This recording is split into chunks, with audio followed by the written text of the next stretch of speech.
আপনাদেরকে আমি তিনজন শ্রেষ্ঠ বীরের মহাকাব্য শোনাচ্ছি। কয়জন?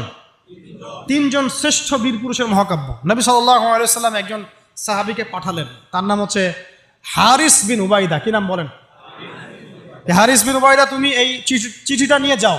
এটা তো মদিনা রাষ্ট্র কায়েম হওয়ার পরের কথা, একদম নবম হিজরতের 8ম বছরের দিকের কথা আর কি।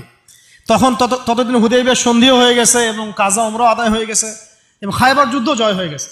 খায়বারের পরের কথা এটা আর কি, যে হারিস বিন উবাইদা তুমি এই চিঠিটা নিয়ে যাও, ওই রোমকদের কাছে যাবা। তখন তো সুপার পাওয়ার দুইটা, রোমানরা এবং পার্সিয়ানরা। তো এখনকার ওই যে এই কন্টিনেন্টের ন্যাটো আর ওই কন্টিনেন্টের চায়না রাশিয়ার মতো আর কি, যেতে পারতেছে। তো সে গেল ওখানে। সুরাহবিল আল গাসসানি একজন শাসক ছিলেন ওইখানকার সিরিয়ার।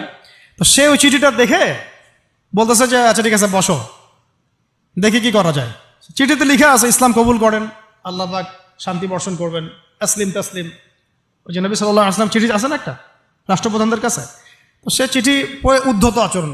আমি এখানকার আমির, আমাকে ওই মক্কার মেষপালকরা চিঠি পাঠায়, ভাবতে এরকম। তো কে চিঠি নিয়ে আসছে? যে হারিস বিন উবাইদা। আচ্ছা ওকে বসাও। হারিস বিন উবাইদা রাদিয়াল্লাহু আনহুকে রাষ্ট্রদূত, কিন্তু তিনি রাষ্ট্রদূতকে তারা নির্মমভাবে হত্যা করলো। কথা বুঝতে পারছেন? এবার নবী